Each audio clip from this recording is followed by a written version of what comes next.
All right, so we have here a 2007 Chrysler PT Cruiser with a 2.4 liter non-turbo dual overhead cam engine. And we're just finishing up a few things here, tying up some loose ends. But just for some background on this car quickly, picked this car up. It had a misfire, and it would shake at idle. It threw a misfire cylinder 3 code. Some lovely part swappers at a local repair shop changed injector harness, plugs, wires, air filter, engine mounts to try to get rid of the misfire and the shaking. Well, the P code for cylinder 3 misfire would stay on and the car would still run and shake. And I picked it up. So when we got it here, basically, we didn't even bother doing a compression test. We knew right away the writing was on the wall for the compression. So we pulled the head off, and sure enough, it had some burnt exhaust valves. We put all new 16 new valves in the engine, new head gasket. It had a super bad oil leak on the timing belt side. The timing belt was saturated. Basically, we're just doing some inspections now because we finally got this running right, but we're going to run you through the video on how to do this because this was a puzzle even to us. We got it all back together, and the thing ran actually quite well, strong, had good power. We did timing belt, water pump, all the oil seals. It turned out to be the crankshaft seal had popped out and was just soaking everything on the timing belt side. It ran without any P codes and with no issues. But there was still a fairly decent amount of cabin vibration when you're driving, deceleration a little bit, in gear, which at idle was the worst. Yeah. Now, we figured out what it was and we fixed it. And now we're going to help you figure out what yours is and fix it. Okay, Dan, you want to just explain why the vibration was happening and the way they designed these motor mounts in this car? Yeah, so there's a total of 4 mounts on this car. There's 3 on this end, on the timing belt end. You have a center mount and one on the transmission that hold the motor this way and up and down. And then what they did is there's an upper and a lower for thrust, for torque thrust. So that's this one here. And then there's one below that we'll show you. And there's an adjustment for these that's a big secret. And we went from having a pretty major vibration to almost no vibration. So we'll show you what we did. Okay, so we'll go through it now and just basically show you the procedure on how to do that alignment. So the first thing to do is support the vehicle on jack stand and remove this this one splash guard here, and it'll expose this all this side of the engine. You're going to take off, this is called the pencil strut. You're going to take this off here, and then you're going to loosen up the nut behind it. So there's one here, then there's another one behind it, and that'll loosen off the slide on this side. And then we come up here, and we're going to loosen off, this is the top mount, you're going to loosen off this one here. Okay, so once you take the pencil strut out that was there to there, we're going to go ahead now and we're going to loosen that bottom bolt, which is here. And you see it's on, actually that's a nut, I'm sorry. And then you see that's on a jack stand back there where it's not affecting anything. And then what we're going to do, we still have the upper timing cover off here for observation purposes, but we're just getting ready to put that back on. You're going to unclip this little piece of crap here, and you're just going to remove this. Okay? And then that'll expose the hole right there that used to clip into, that just held this fuel line. And you're going to loosen off this, which is 18 millimeters. So we're going to loosen this, and we're going to loosen the one that was under the pencil, and then we'll get to adjusting the mounts. Okay, one thing to watch out for when you take this out, I drove this one out all the way because this washer was kind of jammed up in there. And if you look there, there's just a slight bit of adjustment you get with an oval from there to there. Same on the bottom. So basically, you want to adjust that out. And you're going to be taking, and with that bottom one loose in there, what we're going to be doing is putting a jack on the very front, as much of the front of the engine as we can. There's a little spot right in front of the bell housing that works really well. To roll this up and basically roll the engine this way, because now that we've loosened it, it by default should have rolled most of the way back forward. Okay, so the measurement you're going to be doing here, and we just use a measuring tape with millimeters for accuracy, is between the center of this bolt, which you can mark on there if you want to get it really, really perfect, and the center of this hole that used to hold the bracket for the fuel line, and that measurement is 4.70 inches. Or 119 millimeters. Or 119 millimeters. We were using millimeters for the accuracy, but you can use whatever you want.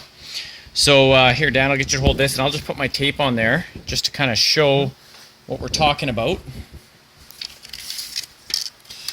So from the center to here, and you see right now we're forward.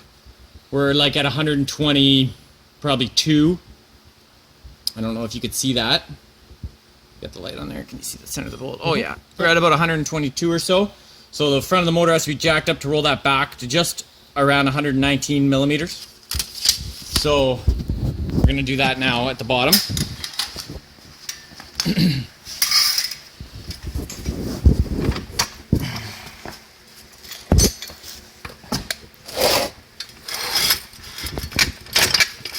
Oh yeah. Dan, why is this called a PT Cruiser? Don't know. Nobody knows. So you can see that pan there, that's the engine oil pan, and then the black steel one. Where you're jacking is this spot that may be meant for this purpose. I'm not sure, but it's also aluminum. I think it's part of the transmission, but this is the farthest forward point of the transmission. So you're going to want to be on there for the maximum rotation. And you want to be very careful when you jack on that, because if you break it off, you're screwed. So I'm just going to get him to just lift it a little bit, and we're going to watch the engine. Tell me when you're about to lift it there, Dan. We're on here now. Okay. Give her a little bit of lift. Oh, see it rolling back? Okay, we'll stop there, and we're going to check that measurement point and see how that is. Here, let me get you to hold this again. Oh, what a silly procedure. And trust me, guys, this makes a difference. Okay, from there, that's center to there. Oh boy, look at that. I'd say we're there. What would you say? I can't see it. Okay, we're there. It's just before 120. I'm going to call that good. So what we're going to do is we're going to tighten this down and tighten the one on the bottom down now without removing the jack. So once that top one's tightened down, you can reinstall your flimsy little fuel line holder here.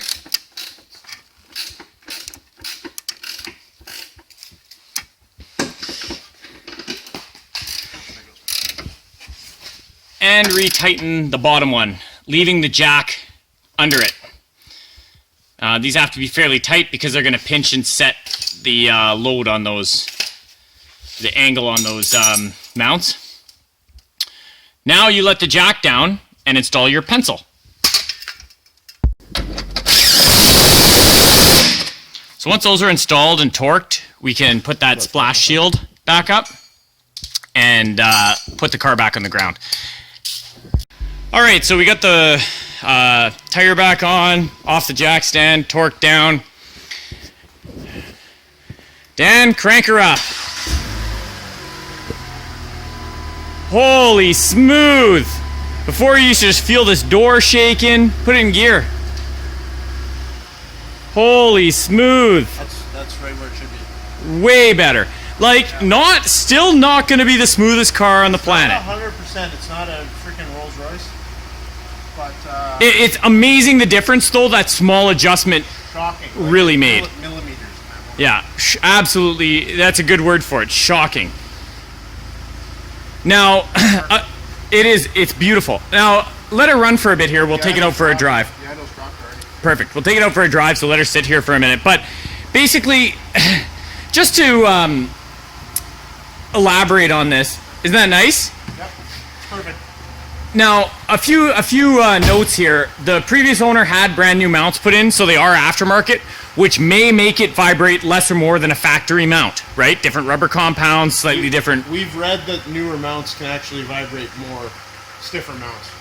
Also, a worn out mount will vibrate more. So it's a good idea if your PT Cruiser or other Chrysler engine with your 2.4 engine with the same mount design has begun to vibrate like this, and it's a really good idea first to wow, where do you even start suggesting? It's a really good idea to first make sure you don't have a misfire. A lot of times a check engine light will be coupled with a misfire, because obviously a misfire can make uncomfortable shaking in the cabin. But a lot of times, if you've done nothing and you have no misfire and you've had no service work done and your engine starts shaking, you may very well have a worn out mount, which it would be a good idea to remove those two mounts that we pointed at there, which are fairly simple to remove. The other procedures just undo the other bolts. The top one's a bit of a tight fit. The bottom one's really easy. And inspect the rubber for cracks or deterioration and replace them. OEM mounts are probably the best route to go. An aftermarket. I don't think they're very expensive either. No, like aftermarket mounts are like sub $20 each. You know, factory are probably sub $60 each, somewhere around there.